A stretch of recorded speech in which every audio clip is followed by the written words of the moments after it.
In my past life, I was virtuous and gentle, mother to the empire, and after death received the posthumous title Empress Duanjing, the dignified and revered Empress. But not a soul knew that for 40 years as Empress, I had remained a virgin no matter how hard I tried. In Emperor Li Yuanhe's heart, there was only his long-dead white moonlight, Xie Linlang. So when I was reborn, to set them free, I risked my life to save Xie Linlang from the enemy army. I smiled softly at her. Miss Xie, if you hurry back now to marry Li Yuanhe, you'll still be in time. Watching her leave, I breathed a sigh of relief. Who would have thought the first thing I did after rebirth was save the white moonlight of my late husband? The day I saved Xie Linlang was the 9th day of the 3rd month, 18th year of the Genuine reign. The wind at Chixia Ridge reeked of blood. I pulled her from the pile of corpses with my own hands. Mud splattered her face, her hair mostly undone, wretched as a rabbit that had escaped the hounds. Yet even so, she was beautiful. Almond eyes, peach cheeks, glistening tears, enough to break anyone's heart. No wonder Li Yuanhe missed her his whole life. Shen, sister Shen. She recognized me, voice trembling, body shaking. Why are you here? I didn't answer, only pushed her toward a cave. Hide. Enemies were still chasing. In my past life, this was where Xie Linlang died. Her bones were trampled by soldiers. By the time Li Yuanhe arrived, he only picked up a few bloodstained scraps of cloth. He held those rags and cried for 3 days, his eyes swollen like walnuts. Then he married me. The Empress Dowager arranged the match, the legitimate daughter of the Shen family. He had no room to refuse, but on our wedding night, he got dead drunk. I sat by the bed, guarding the red candles until dawn. When he woke the next day, he looked at me like a piece of furniture, distant, polite, without warmth. I later learned it wasn't drunkenness, it was escape for 40 full years.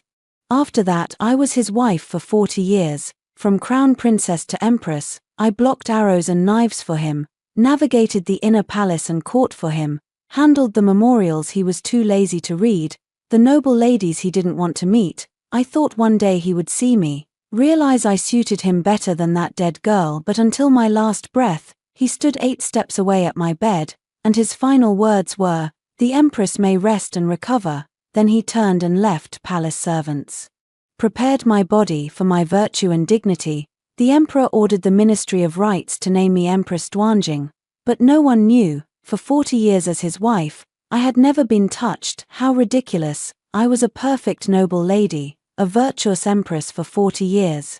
The whole world said Li Yuanhe was blessed to marry the gentle, blameless daughter of the Shen family, but no one knew he never once laid a hand on me.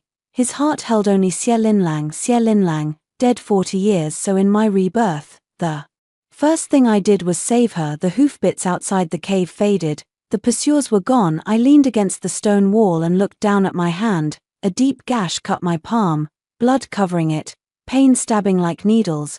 Better than dying in my past life. I'd wasted away from illness then, barely able to breathe. Sister Shen.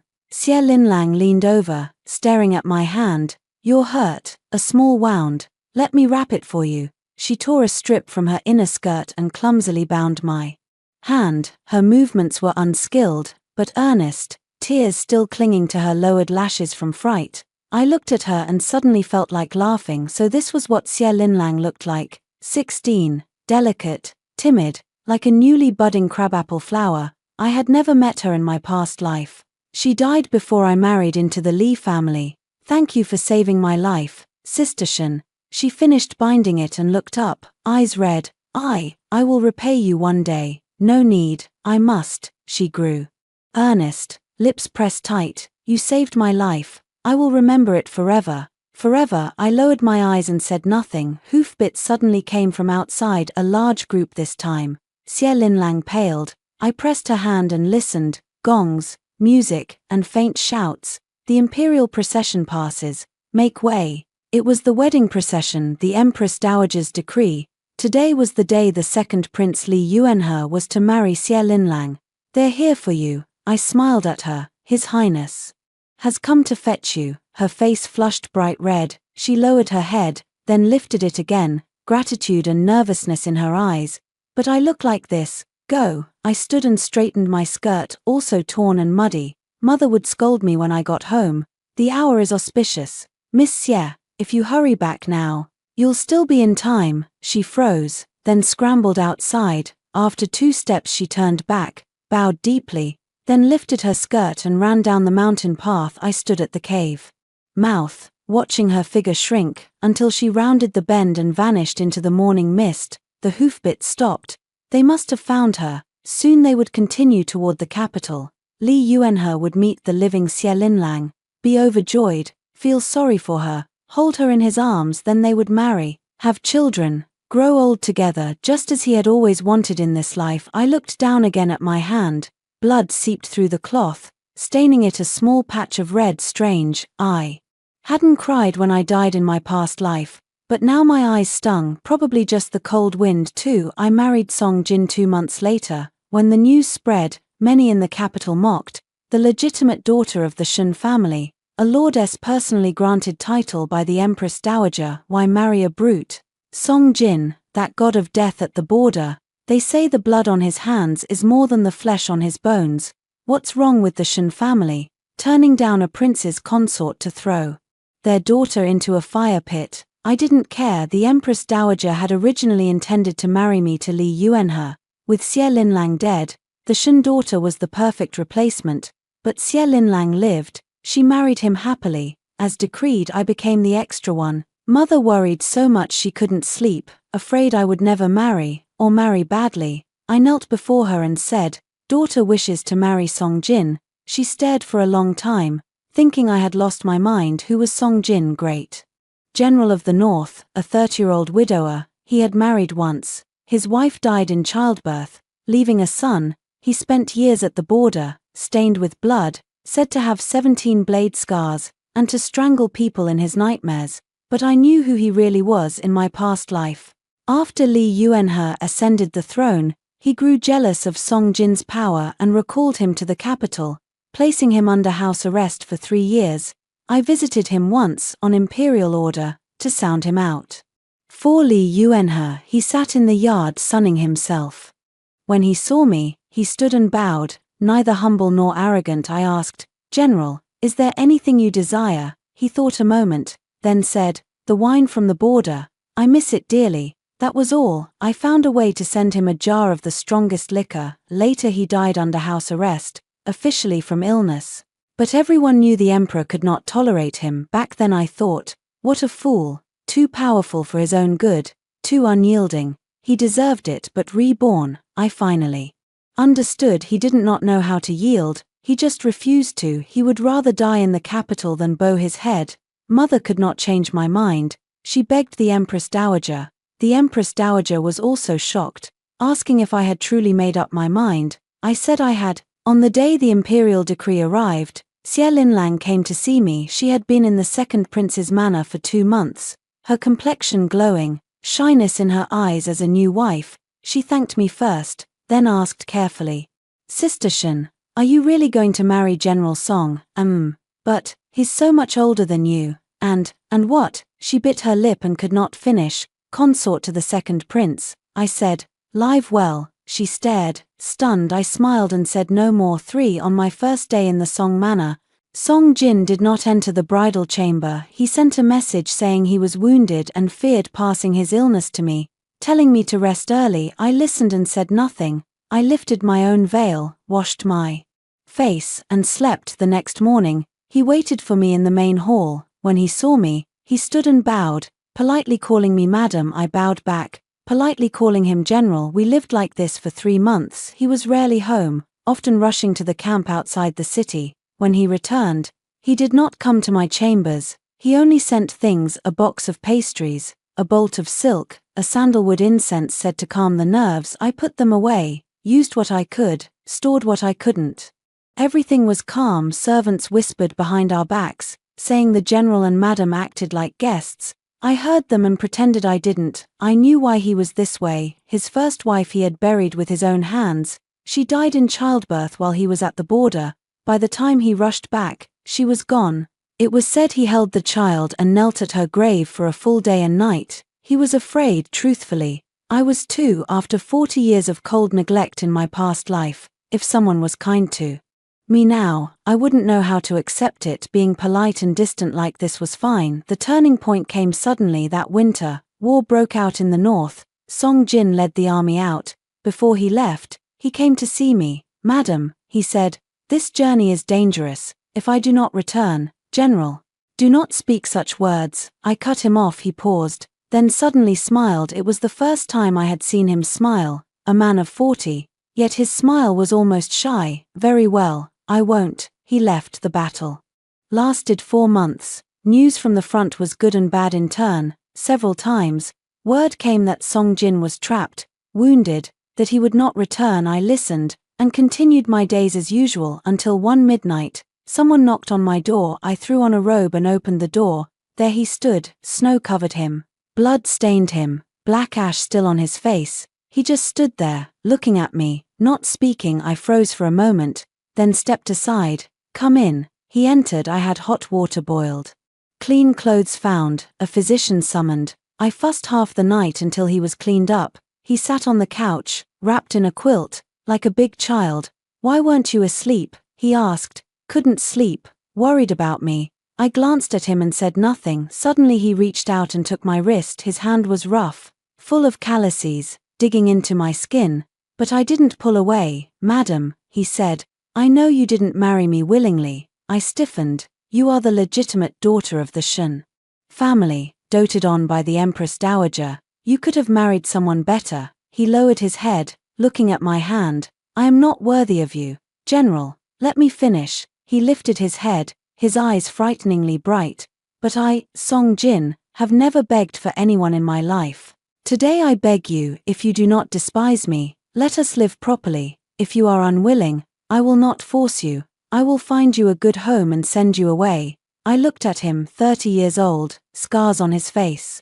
Yet his eyes were as clean as the snow at the border. I suddenly smiled. General, I said, if I had been unwilling, I would not have married you. He stared, stunned. I pulled my hand free, stood up, and walked toward the door. Madam, he called after me. I did not turn, but at the door, I paused. Wrap yourself tight. I said, don't catch cold. That night, I slept soundly, for we began to live properly. It was nothing special, really. He went to the camp as usual, came back as usual, bringing border snacks or small trinkets from the street. I managed the household as usual, waited for him to eat, listened as he told me about killing. He spoke carefully, afraid of frightening me. But I was not afraid. In my past life in the imperial harem, I had seen plenty of dead men. When he realized this, he was surprised, then quietly pleased. I thought noble ladies from the capital couldn't bear such things. That's others. He chuckled. Days passed like this, steady and calm, like a stream flowing over stones. I thought this life would stay like this. It was good until spring of the 19th year of Genuan. Li Yuanhe came 5. He arrived while I was drying books in the yard. Song Jin was away at war. Only I was home. The gatekeeper reported. The second prince had come. Second prince, Li Yuanhe. Why was he here? I paused, then said, show him in. He entered. A year had passed. He was thinner, weariness in his eyes that I could not name. When he saw me, he bowed first, calling me Madam Song. I returned the bow, calling him Your Highness. He froze. In my past life, he was my husband, my sky, my emperor. In this life, he was a prince, I a general's wife. The distance between us was greater than those 8 steps in my past life.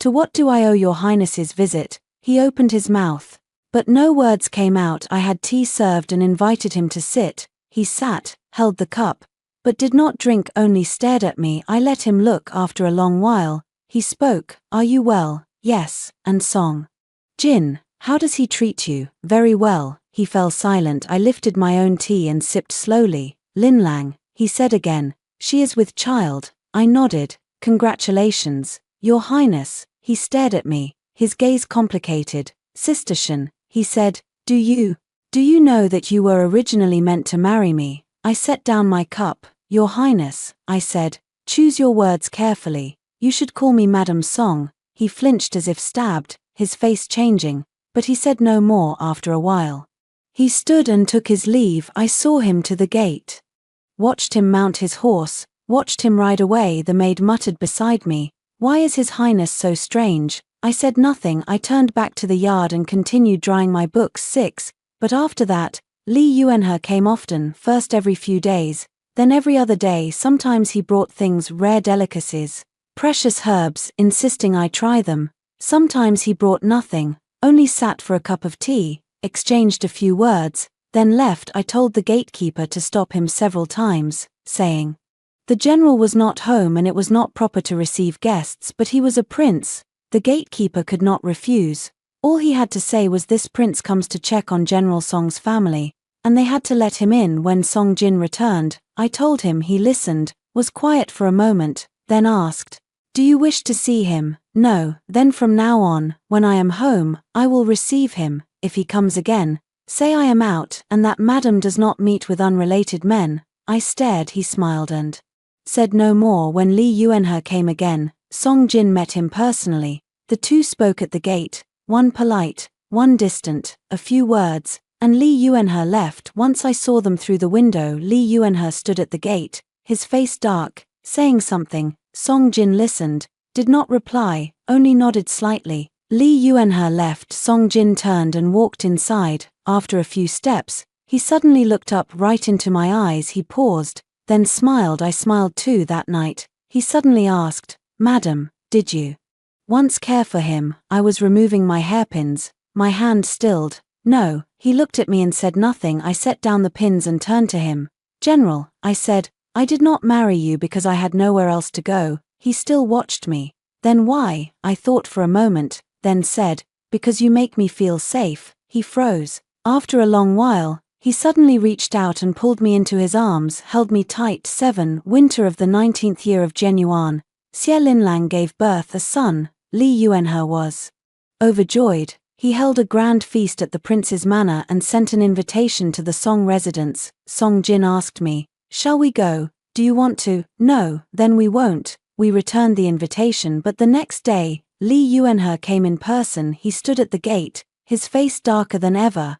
He did not speak to Song Jin, only stared at me. Sister Shen, he said, do you truly refuse to even attend the child's full-month feast? I stood behind Song Jin and said nothing. Song Jin stepped aside, letting me be seen. He looked at me, meaning, you decide. I stepped forward. Your Highness, I said, this wife has no ties to the prince's manor. The birth of a son is a joy. I have offered my congratulations and sent gifts. Whether I attend or not makes no difference. His face changed. No ties. He stared at me. If you had not saved Linlang, if I had not saved her, what would your Highness have done today? He choked. I looked at him and suddenly thought of my past life. Back then, he had stood 8 steps away from my deathbed, saying the Empress may rest and recover. His eyes then were exactly the same as now, distant, so distant, as if separated by something invisible. Your Highness, I said, go back. The princess has just given birth. She needs you. He did not move. Song Jin stepped forward, blocking me. Your Highness, he said, please leave. Lee Yuenhe glanced at him, then at me, then turned and left. That night, Song Jin asked me, he seems to regret it. I leaned against the couch, flipping through a book. Does it not pain you? I closed the book and looked at him. General, I said, do you know why I saved Xie Linlang? He shook his head. I thought for a moment, then said, because I did not want to marry Lee Yuenhe. He was silent. I went on, I was not doing it for them.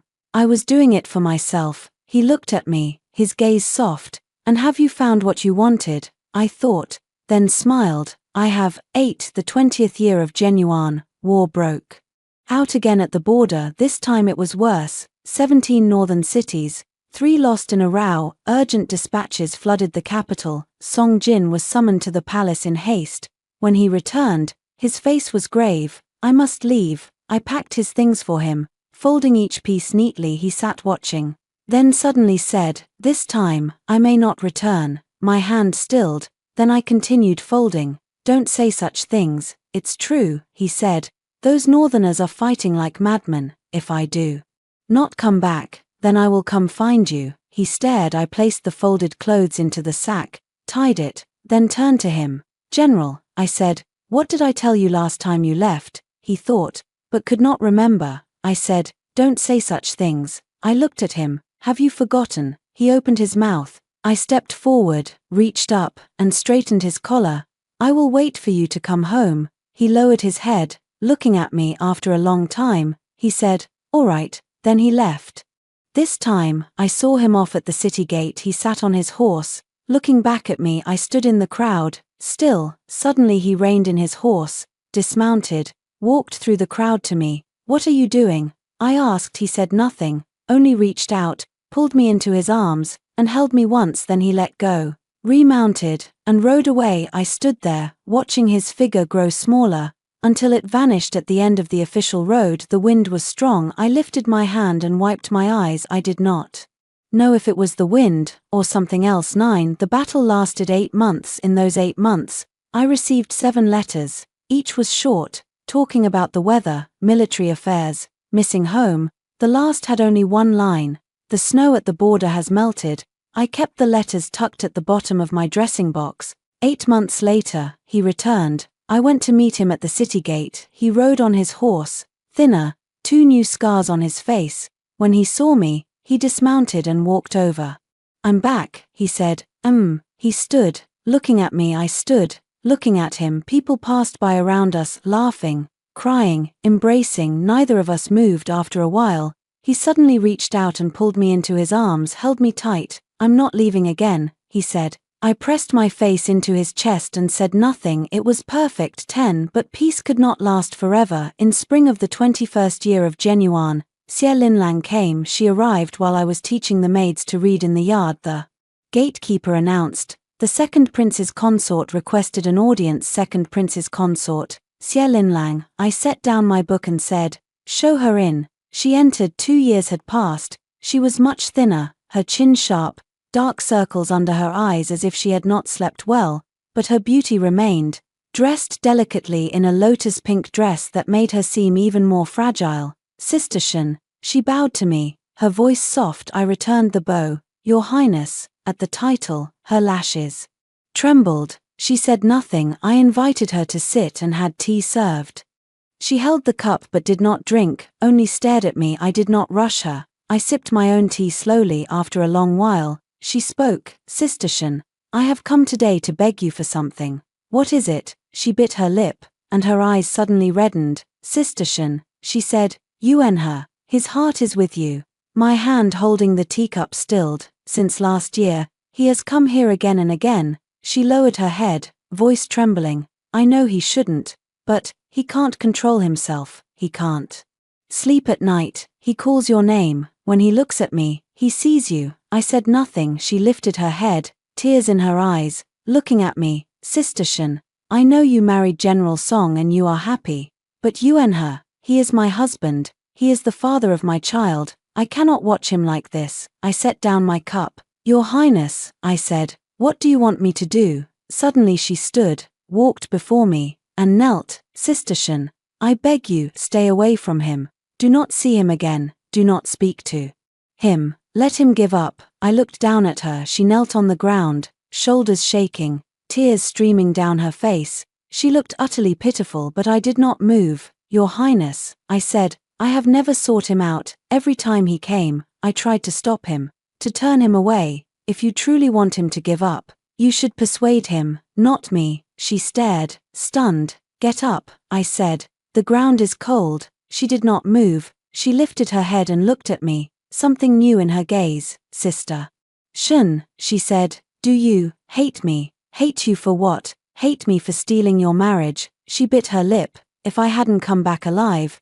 you would have married into the prince's manor. You saved my life. Yet you married a brute. Do you regret it? Do you resent me?" I looked at her and suddenly smiled. "Your Highness," I said, "you think too much." She stared at me, silent. I stood, walked before her, bent down, and looked her in the eye. "I saved you because I wanted to. I married Song Jin because I wanted to. I do not see Li Yuan her because I do not want to." I said, "Believe it or not, I feel neither hatred nor affection for you, nor for Li Yuan her." She froze. "Go back." I straightened. "Live your life properly." She knelt on the ground, looking at me, her gaze complicated. After a long while, she slowly stood and straightened her skirt. "Sister Shen," she said, "I will remember your words." Then she left. I stood in the yard, Watching her figure disappear through the gate, a maid leaned over and whispered, "Madam, why is Her Highness so strange?" I said nothing, she was strange, but I could not name why. Half a month later, a message came from the palace.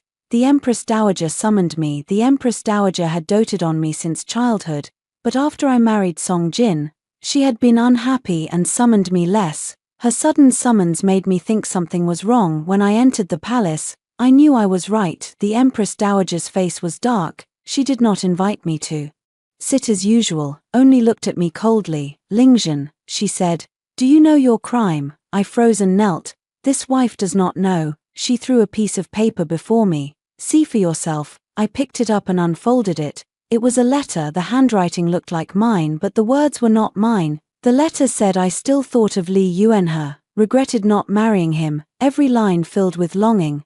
The last line read, "If you wish it, I will leave everything for you." I lifted my head. "Empress Dowager," I said, "I did not write this." "Not you." The Empress Dowager sneered. "The handwriting is yours, is it not?" I looked down again. It did look like mine, but in some places, the imitation was too obvious. The real me could never write such passionate words. "Empress Dowager," I said, "this letter is fake.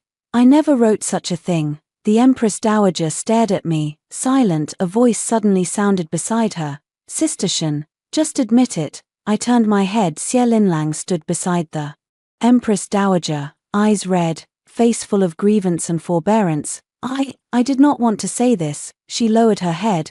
"But you told me yourself that day that you have feelings for Yuanhe, but cannot be together because of your status. You also said you were forced to marry Song Jin, and that you never cared for him." I looked at her. She lifted her head, tears in her eyes, and looked at the Empress Dowager. "Your Majesty, this wife did not want to expose her. After all, she saved my life. But she wrote this letter. Yuanhe hid it. I saw it by accident. I truly cannot bear it any longer." The Empress Dowager's face turned livid. "Lingjun," she said, "what do you have to say for yourself?" I knelt on the ground, looking at Xie Linlang. Her head was lowered, shoulders shaking, looking utterly wronged and pitiful, exactly as she had when she knelt before me. In my manner, I suddenly understood. That day she had not come to beg me, she had come to test me, afraid I would take Lee Yuanhe. She wanted to strike first, but she was wrong. I felt nothing for Lee Yuanhe. "Empress Dowager," I said, "I have only one thing to say. Speak." "This letter is fake. I never wrote it. I have no private feelings for Lee Yuanhe." Xie Linlang lifted her head and looked at me. "Sister Shen," she said, "how can you deny it? You said it yourself that day." "What exactly did I say that day?" I looked at her. She choked. I smiled slightly. "Your Highness," I said, "tell me, what did I say?" She bit her lip. "You said you have feelings for Yuanhe, but are held back by your status." "Where did I say this?" "In your manner, in the yard." "Who else was there?" She froze. No one else." I looked at the Empress Dowager. "Your Majesty, my yard has attending maids. When Her Highness came that day, my personal maid was nearby. If you do not believe me, you may summon her." The Empress Dowager's expression shifted slightly. Xie Linlang's face paled. "Your Majesty," she said, "those maids are her people. Of course they will side with her. And this letter." The Empress Dowager looked at her. "You said you found this in Lee Yuanhe's possession." Xie Linlang nodded. "Then summon Lee Yuanhe and ask him." Xie Linlang's face turned white. Lee Yuanhe arrived quickly. He entered the hall, saw me kneeling, and his face changed.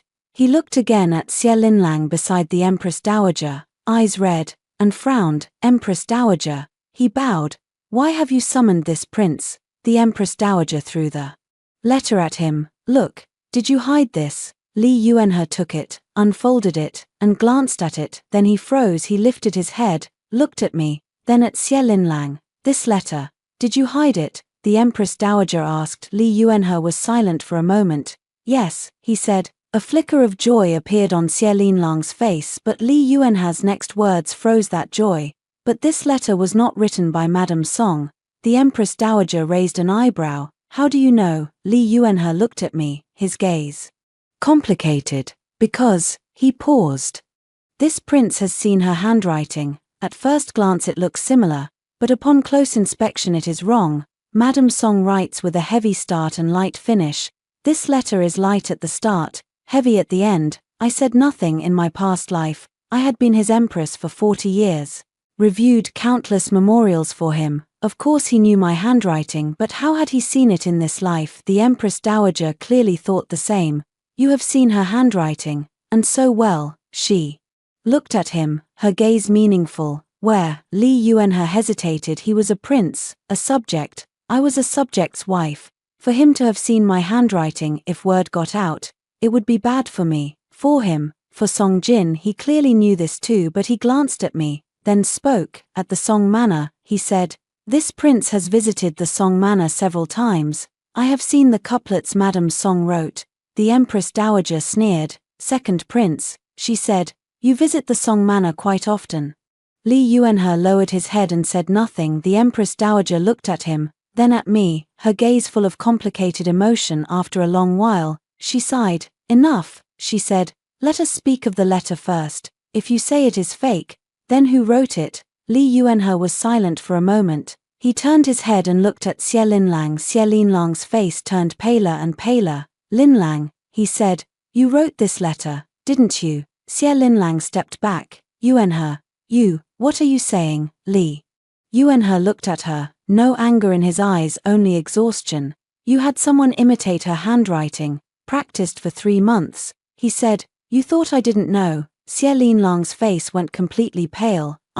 She opened her mouth, but no words came out. Li Yuanhe looked at her and suddenly smiled. That smile held too much. "Linlang," he said, "when I married you, I thought my life was complete, but over this past year, you suspected me every day, questioned me every night, you followed me everywhere. Do you think I didn't know why you went to the Song Manor? Do you think I didn't know why you came to the palace today?" Xie Linlang swayed. "Yuanhe," she said, I was afraid of losing you, afraid of losing me." Li Yuanhe looked at her. "Did you ever think this would only make me want to run more?" Tears streamed down Xie Linlang's face. "But your heart is with her," she cried out. "You call her name in your sleep. I am your wife, I bore you a son, but you never cared for me." Li Yuanhe froze. The hall fell silent. After a long while, Li Yuanhe spoke. "Yes," he said, "my heart is with her." I knelt on the ground and lifted my head. He looked at me, his gaze holding emotions suppressed for too long. "Sister Shen," he said, "I know I am too late. I know I married Linlang and should not have thought of another. But I cannot control it." He took a step forward. "The day you saved Linlang, when I arrived, I saw you standing at the cave mouth, your skirt stained with blood. You smiled at me and said congratulations, Your Highness." In that moment, I knew I had missed you. Later you married Song Jin. I thought, good, as long as you are well, but I still could not help coming to see you. I knew I shouldn't, but I couldn't stop. When Linlang became pregnant, I thought I could settle. But after she gave birth, I saw her lying there, and suddenly I thought of you. I thought of your smile at the cave mouth. He looked at me, eyes red. "I know I am wrong, but I don't know what to do." The hall was so quiet you could hear a pin drop. The Empress Dowager said nothing. Xie Linlang cried. Li Yuanhe looked at me, begging. I knelt on the ground and looked at him. For a long time then I spoke. "Your Highness," I said, "you say you recognize my handwriting. Then do you know how I learned to write?" He stared, stunned. "I started at 300 characters a day, without fail. At 14, the Empress Dowager praised my writing, saying it was proper and dignified, fit for a noble lady." I said, "But you don't know, I never liked this style. I wanted to write freely, casually, but I didn't dare." I looked at him, because I knew from childhood that I would be a prince's consort. If I married into the imperial family, I had to be proper and dignified. He froze. "You say your heart is with me," I said, "but do you know what is in mine?" He opened his mouth. "You don't," I said, "you never have." I slowly stood. "Your Highness, go back, treat your consort well, raise your son, live properly. This life." He looked at me, and tears finally fell. "Sister Shen, don't call me that," I said.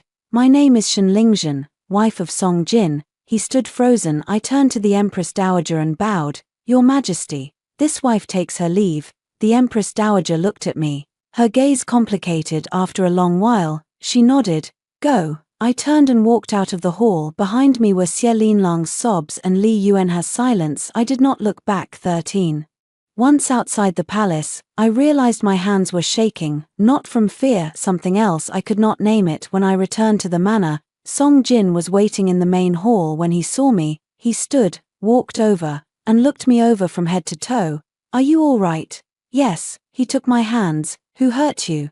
I suddenly smiled. No one hurt me. Then why are you shaking? I thought for a moment. Probably hungry. He froze, then laughed too. Then let's eat. He led me inside. I walked behind him, looking at his broad back, and suddenly my eyes stung. General, I called. He turned.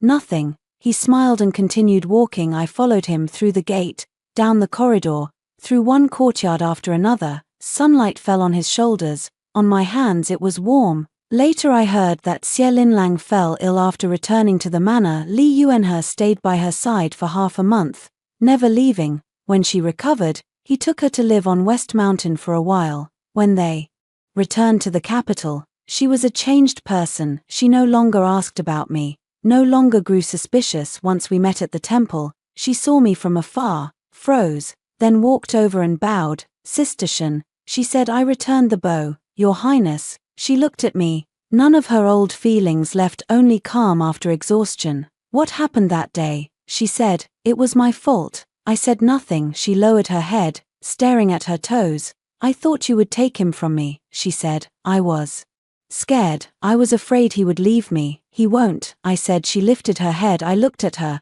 He married you because his heart is with you. I said. The day I saved you, when he came for you. His eyes were red. She froze. Do you know why he fears losing you? I said. Because you once died to him. He searched for 3 months, thinking you were gone. When you lived, he held you and cried like a child. Her eyes reddened. He never told me. Just because he didn't speak of it doesn't mean it didn't happen, I said. Go back. She looked at me for a long time, then bowed deeply. Then she turned and left. I stood there, watching her figure disappear into the crowd. The maid beside me asked, Madam, why don't you hate her? I thought for a moment. Hate her for what? She tried to harm you. I looked into the distance. She was only too afraid, I said. Afraid of losing the person she loves.